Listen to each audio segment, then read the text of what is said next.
بسم الله الرحمن الرحيم. الحمد لله نحمده ونستعينه ونستغفره ونؤمن به ونتوكل عليه ونعوذ بالله من شرور أنفسنا ومن سيئات أعمالنا. من يهده الله فلا مضل له ومن يضلله فلا هادي له، ونشهد أن لا إله إلا الله وحده لا شريك له، ونشهد أن سيدنا وسندنا ومولانا محمدا عبده ورسوله صلى الله عليه وعلى آله وأصحابه وبارك وسلم. أما بعد، أعوذ بالله من الشيطان الرجيم. بسم الله الرحمن الرحيم. إنا نحن نزلنا الذكر وإنا له لحافظون. وقال تعالى: ثم أورثنا الكتاب الذين اصطفينا من عبادنا. وقال النبي صلى الله عليه وسلم: من قرأ القرآن وعمل بما فيه ألبس والداه تاجا يوم القيامة ضوءه أحسن من ضوء الشمس في بيوت الدنيا، فما ظنكم بالذي عمل بهذا، او كما قال صلی اللہ علیہ وسلم.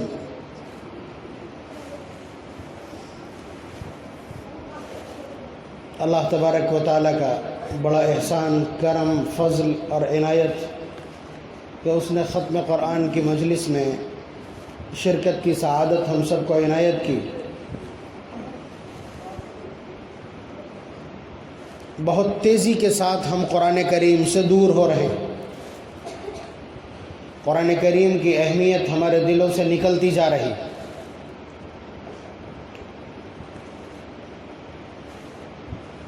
اس کی وجہ بہت ساری ہے.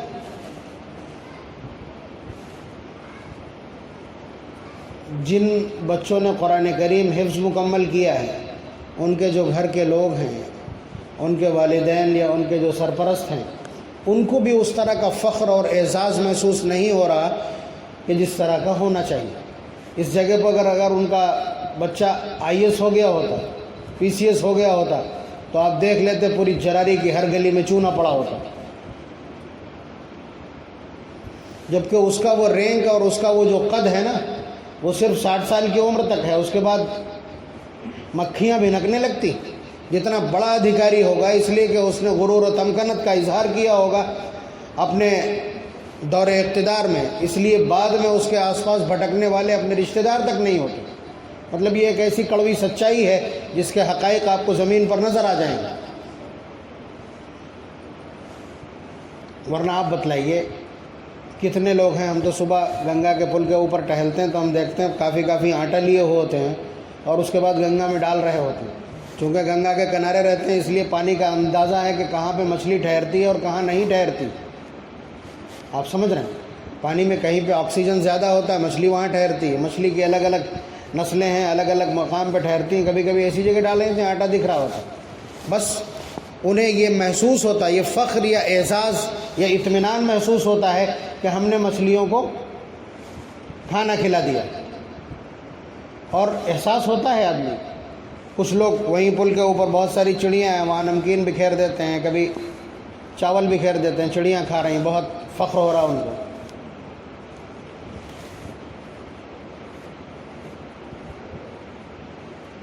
آپ کو فخر کا احساس ہو رہا ہے کہ نہیں ہو رہا مجھے معلوم نہیں.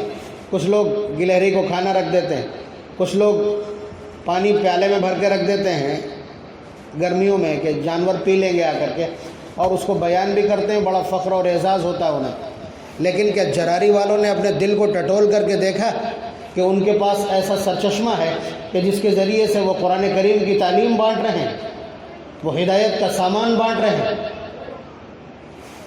مطلب آٹا کھلا دینے سے بڑا فخر محسوس ہو رہا، دانے بکھیر دینے سے بہت فخر محسوس ہو رہا، لیکن باہر کے آئے ہوئے بچے آپ کی بستی سے قرآن کریم کا علم لے کر کے جا رہے ہیں. اس کا کتنا اعزاز ہے، اس فخر کا کتنا احساس ہے.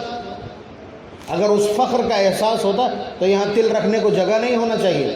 جبکہ یہ وہ لوگ ہیں جو اگلی صف میں نماز پڑھنے والے ہیں اور ان کو بطور خاص دعوت نامہ دیا گیا اور تشریف لے آئے.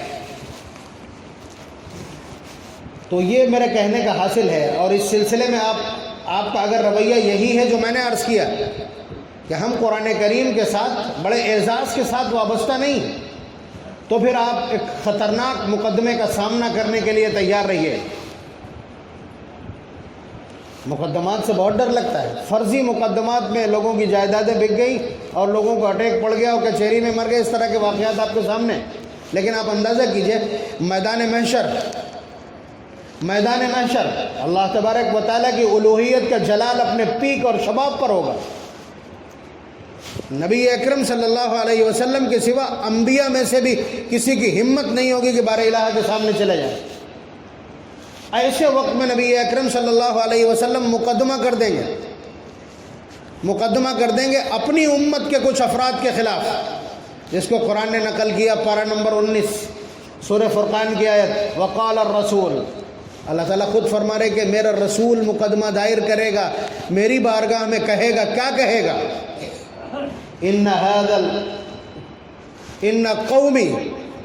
ان قوم اتخذوا هذا القرآن مہجورا، اے اللہ میری یہ قوم ہے، اس نے قرآن کو چھوڑ دیا تھا، یہ میری قوم ہے، میری قوم کا یہ طبقہ ہے، میری قوم کے یہ افراد ہیں، انہوں نے قرآن کو چھوڑ دیا تھا۔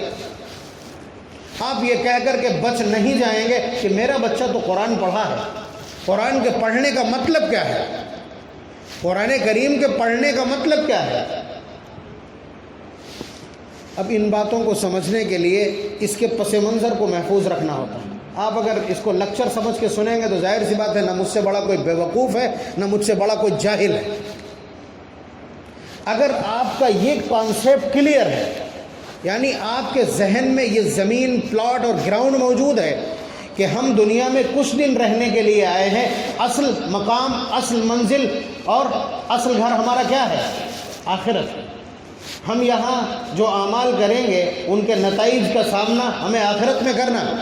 نبی اکرم صلی اللہ علیہ وسلم کے اس ارشاد کے تناظر میں ان الدنیا خلقت لکم وانکم خلقتم للآخرہ، کہ دنیا اور دنیا کا سارا ساز و سامان تمہارے برتنے کے لیے، تمہارے نفع کے لیے پیدا کیا گیا، تمہارے استعمال کے لیے پیدا کیا گیا ہے، لیکن تم کو آخرت کے لیے پیدا کیا گیا۔ قرآن کریم کی آیات چیخ چیخ کر کہیں گے وَالدَّارُ الْآخِرَةُ خَيْرٌ، کہ آخرت کا جو گھر ہے وہی بہتر گھر ہے۔ وَالْآخِرَةُ خَيْرٌ وَأَبْقَىٰ، آخرت بہتر ہے اور وہی باقی رہنے والی، وہی ہماری منزل ہے۔ بلکہ آپ اندازہ کیجئے کہ آپ کی کوئی ایسی حرکت قابل قبول نہیں ہے اسلامی نقطہ نظر سے جس سے یہ بات سامنے آتی ہو یا سمجھ میں آتی ہو یا اس سے اشارہ ملتا ہو کہ آپ نے دنیا کو اپنی قرارگاہ، اپنی منزل، اپنے ٹھہرنے کی جگہ سمجھ رکھا۔ میں اس کی مثال دوں، مکان بنانا اور انہیں بھی مضبوط اور بلند بنانا، آپ کو لگتا ہوگا کہ یہ بہت بڑا اعزاز ہے، بہت بڑا ہنر اور بہت بڑی فنکاری ہے، یہ بہت بڑا اچیومنٹ ہے، تو آپ سمجھ لیجئے کہ یہ عبادت نہیں۔ اور کس درجے میں ہے اس کو آپ سمجھیے۔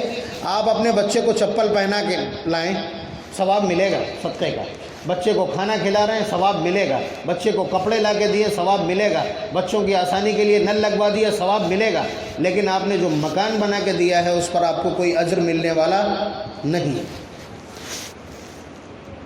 آپ سمجھ رہے ہیں، یہ صورتحال ہے۔ بلکہ یہ بہت بڑا باب ہے، نبی اکرم صلی اللہ علیہ وسلم نے اس سلسلے میں بہت ساری تفصیلات ذکر کی۔ بلکہ جبریل امین نے جب پوچھا تھا کہ متی الساعہ، قیامت کب آئے گی، تو حضور نے فرمایا ما المسئول عنہا بأعلم من السائل، جتنا تمہیں معلوم ہے اتنا ہی ہمیں معلوم ہے، یعنی نہ سائل کو معلوم ہے نہ جس سے پوچھا گیا اسے معلوم۔ تو حضرت جبریل امین نے پوچھا تھا فأخبرنی عن اماراتها، اس کی کچھ علامتیں بتلا دیجئے۔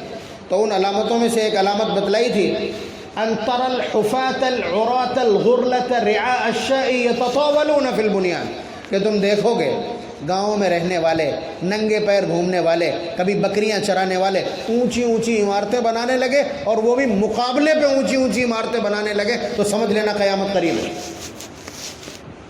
حضور نے فرمایا اللہ تعالیٰ جس کی دولت میں سے برکت ختم کر دیتے ہیں اس کی رقم کو عمارت میں لگوا دیتے ہیں۔ وہ گارا مٹی کے الفاظ ہیں۔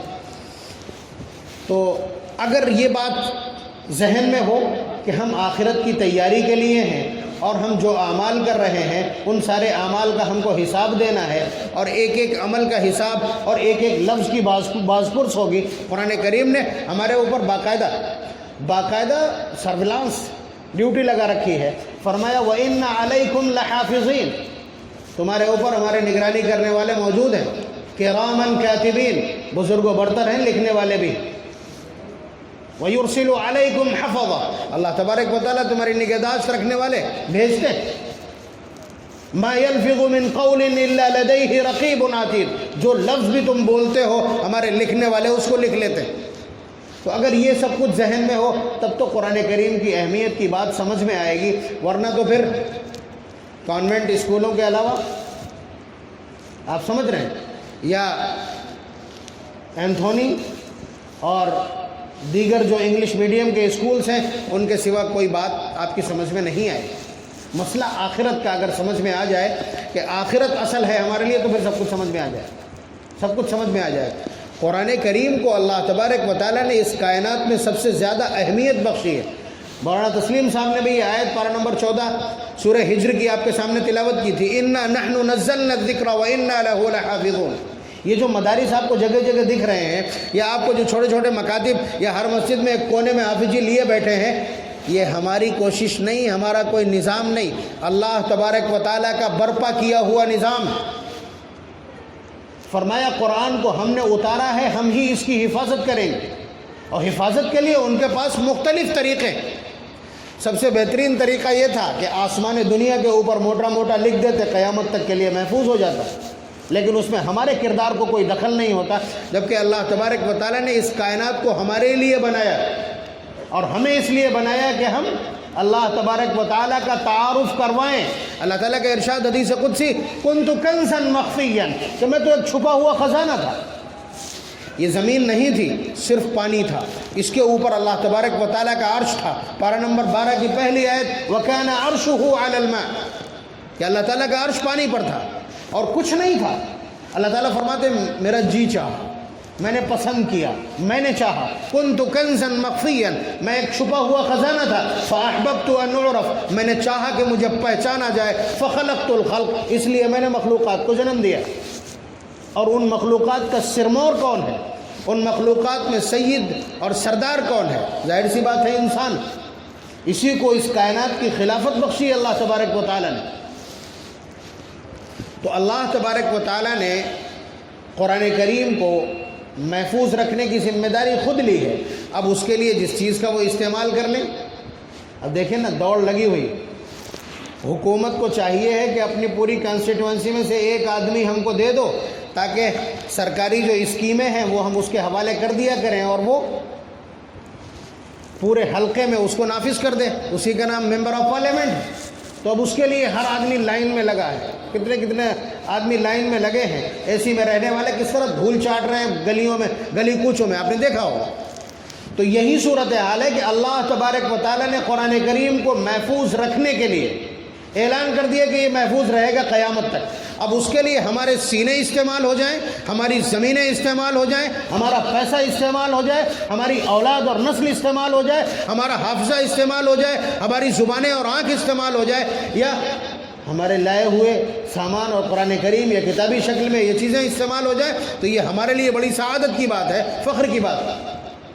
اور قرآن کریم کو اب تھوڑا سا ہم اشارہ کر دیں کہ آپ دیکھیں، اللہ تبارک و تعالیٰ نے جب قرآن کریم کو اتارنے کا ارادہ کیا تو قرآن کریم لیک آؤٹ نہ ہو جائے، اس کے لیے معلوم ہے پہلے دستور یہ تھا، جب قرآن نہیں اترا تھا اس سے پہلے، کہ شیطان چڑھتے چلے جاتے تھے اوپر تک، کافی اوپر تک، اور وہاں اللہ تبارک و تعالیٰ نے لوح محفوظ سے جو کچھ فرشتوں کو نقل کروایا، جو ڈپارٹمنٹل فرشتے ہیں ان کو جو کچھ بھی نقل کروایا جاتا تھا، ان کو یہ اچک لیتے تھے، ایک آدھی بات وہاں سے اچک لیتے تھے، وہی آ کر کے کاہنوں کو بتا دیتے۔ قرآن نے کہا نا الا من خطف الخطف، کہ کوئی نہ کوئی بات اچک لیتے تھے، وہاں باقاعدہ لکھا جاتا ہے۔ نبی اکرم صلی اللہ علیہ وسلم کے معراج کے واقعے میں یہ الفاظ موجود ہیں کہ حضور جب تشریف لے گئے تو حضور نے سمع صریف الاقلام، کہ قلم جب کھینچا جاتا ہے، کوئی حرف لمبا بنایا جاتا تو ایک آواز نکلتی تھی، اب تو پتہ ہی نہیں ہے،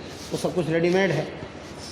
تو صریف الاقلام، یہ آواز بھی حضور نے سنی۔ لوح محفوظ سے اللہ تبارک و تعالیٰ جب چیزیں نقل کرواتے ہیں تو فرشتے نقل کرتے ہیں، اس کو قرآن نے بھی ذکر کیا، پارہ نمبر 22 میں سورہ سبا میں، حتی اذا فزع عن قلوبہم قالوا ماذا قال ربکم قالوا الحق۔ تو کہانت کے باب میں بھی نبی اکرم صلی اللہ علیہ وسلم نے ان ساری تفصیلات کو ذکر کیا۔ بہرحال اللہ تبارک و تعالیٰ نے شیطانوں کے جانے کے سارے راستے بند کر دیے، بیریکیٹڈ کر دیا باقاعدہ، کہ یہ اوپر تک نہ پہنچے، اور خود انہی شیاطین اور جناتوں نے آ کر کے یہ بات بیان کی ہے کہ روزانہ ہم جہاں بیٹھ کر کے یہ ساری باتیں سن لیا کرتے تھے، آج جب ہم وہاں پہنچے ہیں تو ہم نے دیکھا بھیانک سیکورٹی ہے وہاں۔ یہ الفاظ میں نقل کر رہا ہوں، پارہ نمبر 29 سورہ جن کے ہیں، وَأَنَّا لَمَسْنَا السَّمَاءَ فَوَجَدْنَاهَا مُلِئَتْ حَرَسًا شَدِيدًا وَشُهُبًا وَأَنَّا كُنَّا نَقْعُدُ مِنْهَا مَقَاعِدَ لِلسَّمْعِ، کہ اس سے پہلے ہم سننے کی جگہوں پر چھپ کر کے جو بیٹھ جایا کرتے تھے، آج وہ ساری جگہ غائب ہیں۔ فَمَن يَسْتَمِعِ الْآنَ، اب جو آدمی وہاں کوئی سننے جاتا ہے، يَجِدْ لَهُ شِهَابًا رَصَدًا، تو اس کو دہکتا ہوا انگارہ ملتا ہے، یعنی مار دیا جاتا ہے۔ إِلَّا مَنِ اسْتَرَقَ السَّمْعَ فَأَتْبَعَهُ شِهَابٌ ثَاقِبٌ، یعنی قرآن کریم کو اتارنے کا پروسیس دیکھیں آپ نے کتنا سیکیور ہے۔ تو وہاں سے جب اترا ہے، وہاں سے جب اللہ تبارک و تعالیٰ نے یہ سارا منظر دیکھنے کے بعد جناتوں نے سوچا کہ زمین پہ کوئی بڑی گھٹنا ہوئی ہے، تو وہ پوری زمین پہ پھیل گئے تھے کہ کیا ہوا، آخر کیا وجہ ہے کہ آج ایک دم اوپر کا منظر بدلا ہوا ہے۔ تو نبی اکرم صلی اللہ علیہ وسلم کو انہوں نے آ کر کے مقام نخلا میں قرآن کریم کی تلاوت کرتے ہوئے سنا، تو کہنے لگے لگتا یہی ہے کوئی کلام جو اتر رہا ہے جس کی وجہ سے یہ سارا سب کچھ ہوا ہے۔ اس واقعے کو آپس میں آ کر کے انہوں نے جب ڈسکس کیا ہے تو ان کی پوری گفتگو کو اللہ نے قرآن کریم کی ایک صورت بنا کے اتار دیا، جس صورت کو سورہ جن کہا جاتا ہے۔ اوحی الی انہ استمع نفر من الجن فقالوا انا سمعنا قرآنا عجبا یہدی الی الرشد فآمنا بہ، یہ شیاطین اور جناتوں کے الفاظ ہیں کہ قرآن کریم رشد اور ہدایت کی رہنمائی کرتا ہے۔ ہم نے سوچ لیا قرآن وہ لوگ پڑھیں ان کے بچے پڑھیں جن کے گھر میں کھانے کو نہیں، یہ ہم نے سوچ لیا۔ پھر اس کے بعد اللہ تعالیٰ نے جب اتارا ہے قرآن کریم کو تو اپنے سب سے طاقتور فرشتے کو اس ڈیوٹی پر لگایا، نزل بہ الروح الامین، نزل بہ الروح الامین، کہ اس کو روح الامین یعنی جبریل امین لے کر کے اترے۔ اور اس کے بعد صحابہ نے اس کو کس طرح محفوظ کیا ہے۔ جب جنگ یمامہ میں بہت سارے حفاظ اور قرہ شہید ہو گئے تو حضرت عمر رضی اللہ تعالیٰ عنہ کا ماتھا ٹھنکا، آ کر کے حضرت صدیق اکبر سے کہا کہ اس طرح اگر حفاظ فوت ہوتے رہے تو ہم قرآن کریم سے نہ محروم ہو جائیں کہیں، اس لیے انہی کے پاس محفوظ ہے، باقی ہمارے پاس کوئی محفوظ شکل نہیں ہے۔ تو حضرت صدیق اکبر رضی اللہ تعالیٰ عنہ نے جواب دیا کہ تم وہ کام کیسے کر سکتے ہو جو حضور نے نہیں کیا یا کروایا۔ لیکن حضرت عمر رضی اللہ تعالیٰ عنہ بہت صائب الرائے شخص، بہت مدبر دماغ ہے ان کا، آ کر کے پھر پریس کیا، پھر پریس کیا، پھر پریس کیا۔ تو حضرت صدیق اکبر فرماتے ہیں حتی شرح اللہ صدری، کہ اللہ نے میرے دل کو کھول دیا کہ عمر جو کچھ کہتا ہے بالکل ٹھیک۔ اور پھر اس کے بعد قرآن کریم کو بڑی مشقت اور بڑی جانفشانی، بڑی محنت اور بہت بحث و تمیز کے بعد اور بہت زبردست قسم کے عدالتی نظام سے گزار کر کے اور اس کے بعد جمع کیا گیا۔ ہمیں اتنا آسان لگتا ہے کہ بہت آسانی کے ساتھ محفوظ ہو گیا، نبی اکرم صلی اللہ علیہ وسلم پر کیا بیتی۔ پہلی مرتبہ جب قرآن اترا ہے، پہلی مرتبہ غار حرا میں جب اقرأ بسم ربک الذی خلق خلق الانسان من علق اقرأ وربک الاکرم الذی علم بالقلم علم الانسان ما لم یعلم، یہ 5 آیات اتری ہیں۔ تو حضور غار حرا سے اتر کے جب گھر آئے تو کیا حال تھا؟ حضور کے خود الفاظ ہیں تصببت عرقا، اس کے علاوہ کیا فرمایا؟ واللہ لقد خشیت علی نفسی خدیجہ زملونی، خدیجہ مجھے جلدی سے کملی اڑا دو، مجھے لگتا ہے کہ میں بچوں گا نہیں، مجھے اپنی جان کا خطرہ۔ قرآن کریم کے اس بوجھ کو برداشت کرنے میں حضور اس مشقت سے گزرے کہ فرما رہے لقد خشیت علی نفسی، جسے بہت ہلکے میں لے رہی ہے اس وقت قوم۔ اتنی مشقتوں سے یہ قرآن گزرا ہے، مدارس کے لوگ کیا سمجھ رہے ہیں؟ میرا تو جگر نہیں ہے، میرا حوصلہ نہیں ہے۔ کس طرح سے آنا اور پائی لا کر کے، اور اس کے بعد یہ 55-60 بچے سال بھر پالتے ہیں۔ ظاہر سی بات ہے یہ بلا کے لائے ہیں گھروں سے، ان کے اوپر ذمہ داری ہے۔ بچہ بیمار ہو گیا، وقت پہ علاج نہ ہوا، مصیبت ان کی۔ کس طرح سے ذمہ داریاں برداشت کرنے اور کس طرح بھیک مانگنے کا حوصلہ ہے ان کو۔ میں کسی مدرسے میں نہیں پڑھا تھا، صرف اسی وجہ سے یہ سارے ساتھی میرے اوپر دباؤ بناتے ہیں کہ تجھے پڑھانا چاہیے تھا، بس میرے پاس اتنا ہی حوصلہ نہیں ہے کہ میں چندہ نہیں کر پاتا، نہیں کر سکوں گا۔ حالانکہ بڑی سلواتیں ملامتیں ان لوگوں کی سننا پڑتی ہیں، اس لیے کہ پڑھنے کے زمانے میں ٹھیک ٹھاک حالت رہی، اس وجہ سے ان لوگوں کی اس طرح کی سلواتیں سننا پڑتی، تو اس سے بچنے کے لیے مجھے مسلسل مطالعہ کرنا پڑتا ہے، ورنہ یہ کسی دن مارنے پہ بیٹھ جائیں گے جو بڑے بڑے ہیں۔ تو بہرحال میں عرض کر رہا ہوں کہ قرآن کریم یہ جو اس شکل میں ہمارے پاس موجود ہے، نبی اکرم صلی اللہ علیہ وسلم کے دل پر، اور اس دل کو تیار کیا گیا کس طرح، یہ شاید پچھلی مجلس میں نے ذکر کیا۔ حضور 4 سال کے تھے، شیما کے ساتھ بکریاں چرا رہے تھے، 2 فرشتے آئے، 2 سفید پوش لوگ آئے، فرشتے اس وقت تک نہیں کہا گیا تھا، انہوں نے آ کر کے حضور کو لٹایا زمین پہ اور سینے کو چاک کیا، دل نکالا، دل کو چاک کیا اور اس کو دھویا۔ بس اتنا دیکھا، شیما نے جو بڑی بیٹی ہیں حضرت حلیمہ سعدیہ کی، وہ بھاگتی ہوئی گھر گئیں اور کہا کہ امی بھیا کو کسی نے ذبح کر دیا۔ حضرت حلیمہ بھاگتی ہوئی آئیں اور آ کر کے دیکھا کہ حضور صحیح سالم ہے۔ پوچھا کیا ہوا بیٹا؟ تو بتلایا حضور نے کہ 2 لوگ آئے تھے، انہوں نے میرا ایسے سینہ چاک کیا، دل نکالا، دل چاک کیا، اس میں سے کوئی سیاہ چیز نکالی اور اس میں کچھ رکھا اور پھر اس کے بعد بند کر دیا اور اس کے بعد سی دیا، میں سلامت ہوں آپ کے سامنے۔ یہ کیا ہے؟ اس دل پر قرآن کریم اترنا تھا، اس لیے اس کو بچپن سے تیار کیا جا رہا ہے۔ پھر جوان عمری میں ایک بار پھر اس طرح کا واقعہ پیش آیا، یعنی extra energy, extra power, extra stamina اس کے اندر رکھی گئی، اس لیے کہ اس پر کلام الہی اترے گا۔ کلام الہی اللہ کی صفت ہے، اور اللہ تعالیٰ کی کسی صفت کو برداشت کرنے کی اس کائنات میں دم اور قوت نہیں ہے۔ اور سمجھنا بہت آسان، حضرت موسیٰ علیہ السلام کے طور کے واقعے میں انہوں نے کہا تھا ربی ارینی انظر الیک، اے اللہ میں تو آپ کو دیکھوں گا، میں دیکھنا چاہتا ہوں۔ بات کرنے کے بعد دل کو لگ گئی، کہنے لگے ربی ارینی انظر الیک۔ اللہ تعالیٰ نے فرمایا لن ترانی، ٹھہرو نہیں دیکھ سکو گے، ہرگز نہیں دیکھ سکو گے۔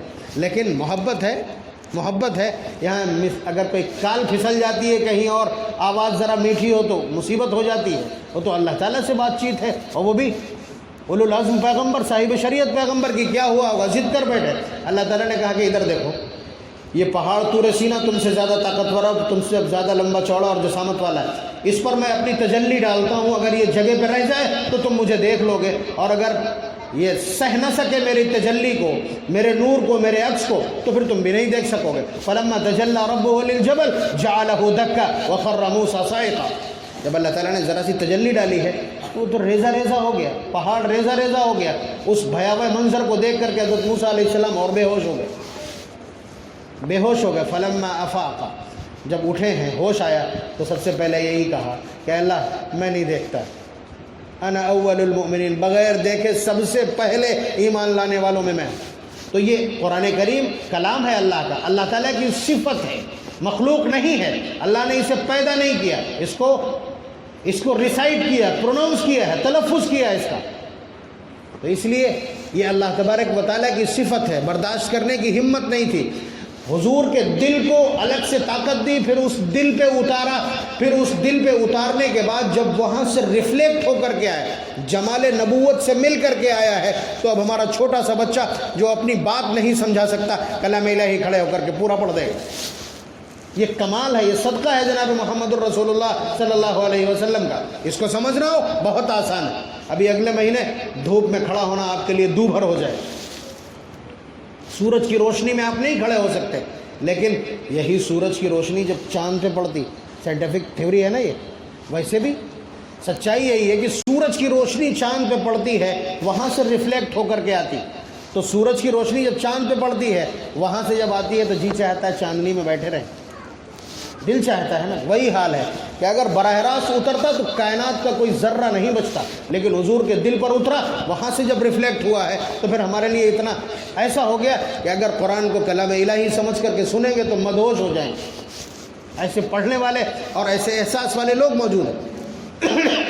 تو قرآن کریم مختلف مراحل سے گزارا گیا، اور اس کو محفوظ رکھنے کے لیے اللہ تبارک و تعالیٰ نے ہمیشہ مستقل اور ممتاز طریقے اختیار کیے، اور قرآن کریم کو یہ اعزاز بخشا ہے کہ یہ جس سے بھی ٹچ ہو جائے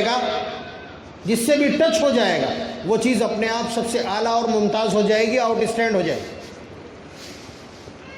جس امت پر اترا اس امت کا اسٹیٹس کیا ہے؟ کنتم خیر امہ، سب سے بہترین امت، ٹھیک ہے۔ جس نبی پر اترا ہے وہ کون ہے؟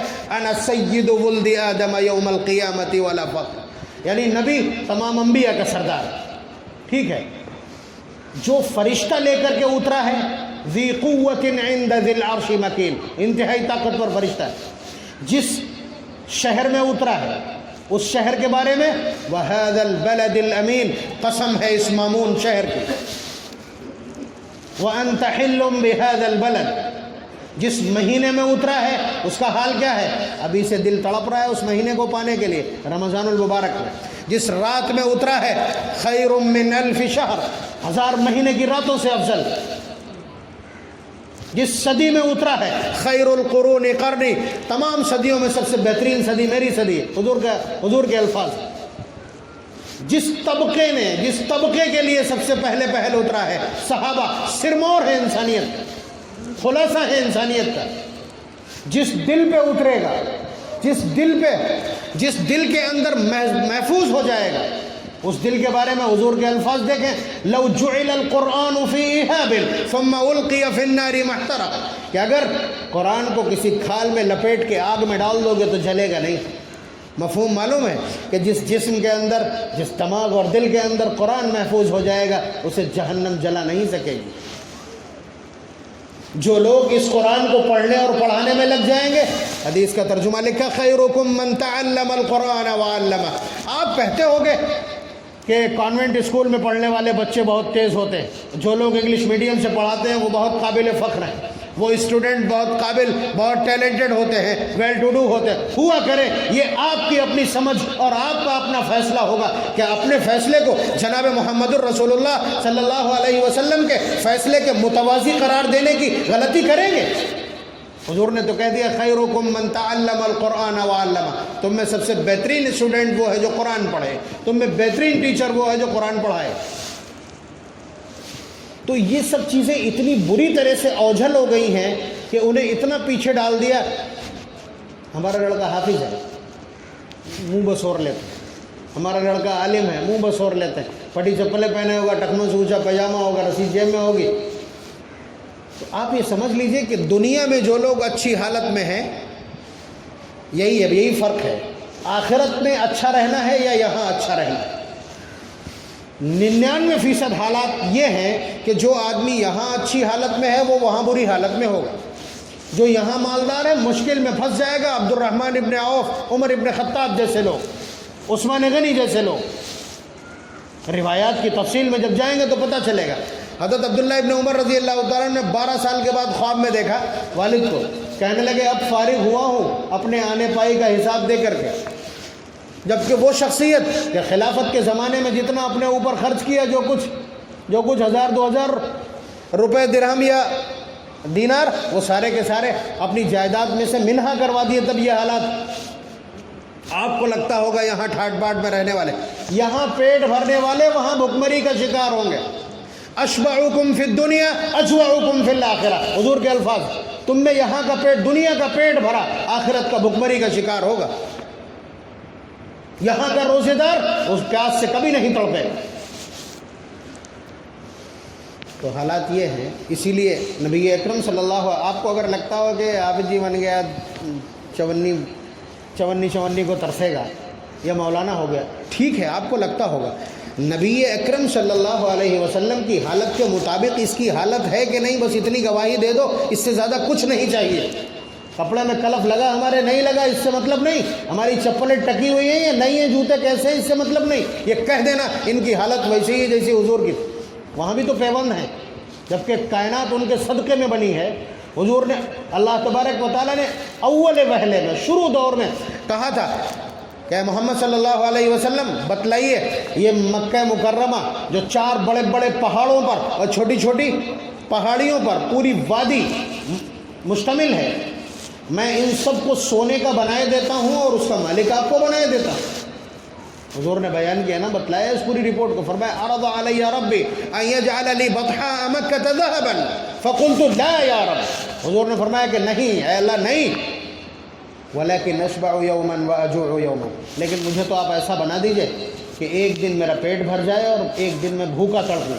یہ حضور کی اپنی پسند ہے، بلکہ صرف اپنے لیے نہیں بلکہ اپنی پوری آل کے لیے حضور نے فرمایا اللہم اجعل رزق آل محمد قوتا، اے اللہ آل محمد کا رزق صرف اتنا مقدر کر دیجئے کہ وہ کھا کے زندہ رہ سکے۔ اور حضرت عائشہ رضی اللہ تعالیٰ نے گواہی دیتی ما شبع آل محمد من خبز الشعیر یومین متتابعین، کہ آل محمد نے، حضور کی تمام آل نے، پورے خانوادے نے، اہل بیت نے کبھی بھی 2 دن، 2 ٹائم نہیں، 2 دن مسلسل جو کی روٹی سے اپنا پیٹ نہیں بھرا، حتی قبض رسول اللہ، حضور کی وفات تک یہی حال رہا۔ تو اگر آپ کو لگتا ہے کہ یہ حالات برے ہیں اور جو عیش میں نہیں ہے وہ ناکام ہے، تو اس کا مطلب یہ ہے کہ آپ نے نہ تو سیرت کو سمجھنے کی کوشش کی ہے اور نہ نبی اکرم صلی اللہ علیہ وسلم کی زندگی اور نہ آخرت اور زندگی اور دنیا کے فرق کو سمجھا۔ تو اس لیے اس طرح کے نظریات کی اصلاح ضروری ہے۔ میں جو اس طرح بول رہا ہوں آپ کو برا نہ لگے، نظریات کی اصلاح ہونا چاہیے، اس طرح کے نظریات کی۔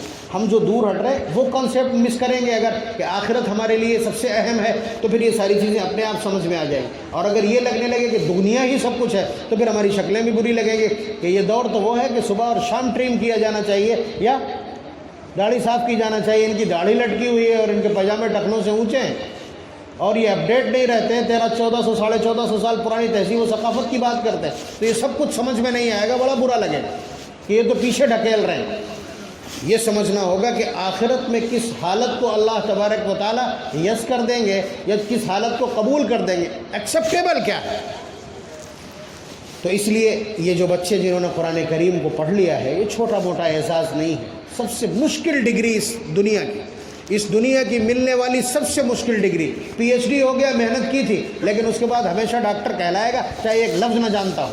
لیکن یہ تو وہ ہیں کہ اگر ایک لفظ بھی بھول جائیں گے تو پھر تبصرہ چلے گا پورے رمضان، اتنی جگہ بھولا تھا۔ تو یہ تو پوری جان کا، حضرت شیخ الہند رحمۃ اللہ علیہ نے فرمایا نا کہ یہ جنم روگ ہے، پوری جب تک زندہ ہے تب تک یہ چلے گا۔ اس سے زیادہ مشکل کوئی تعلیم نہیں، کوئی علم نہیں۔ آپ کو لگتا ہے اللہ تعالیٰ نے آسان کر دیا، چھوٹے چھوٹے بچے یاد کر لے رہے، یہ معجزہ ہے، ورنہ اس سے مشکل کچھ بھی نہیں۔ ایک سبق کو کم از کم 200 مرتبہ یہ سناتے ہیں تب یاد ہوتا ہے۔ تو آپ ان کے لیے بھی دعا کیجئے، اس مجلس کے لیے دعا کیجئے، ان کے اساتذہ کے لیے دعا کیجئے، مدرسے کے لیے بھی دعا کیجئے کہ اللہ تبارک و تعالیٰ قرآن کریم کی ان خدمات کو قبول فرمائے، قرآن کریم کو عام فرمائے، ان کی تعلیمات پر ہم سب کو عمل درآمد کرنے کی توفیق بھی میسر فرمائے۔ کیا کارروائی ہے؟ دعا کرو۔